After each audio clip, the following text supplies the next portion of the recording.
Nei secoli scorsi trovare una sorgente d'acqua sui Colli Euganei era come scoprire un tesoro.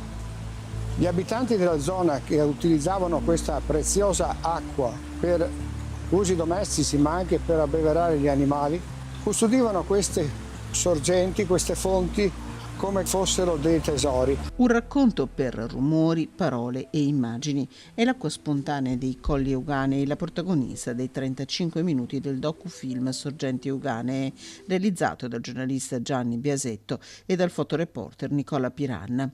Un viaggio che parte dal Museo del Termalismo Antico di Montegrotto Terme per toccare le fonti e le sorgenti spontanee ancora attive come il Buso de Casara, Cinto Euganeo, sorgente d'epoca romana che riforniva d'acqua alla città di Este, Fonte Canola a Teolo, Fonte Brombolina, la più alta dei colli, Fonte Regina a Torreglia, ma anche la cascata di Schiavonia tra Castelnuovo e Vo, e poi le acque termali conosciute fin da epoca romana.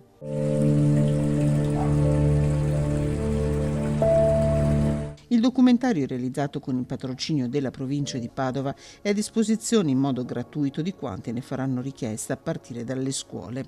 Salvaguardia dell'ambiente e del futuro di questo patrimonio rappresentato dai Colli Euganei, riconosciuti riserva della biosfera MAB UNESCO, significa garantirne prima di tutto la tutela che meritano e la sopravvivenza per le future generazioni.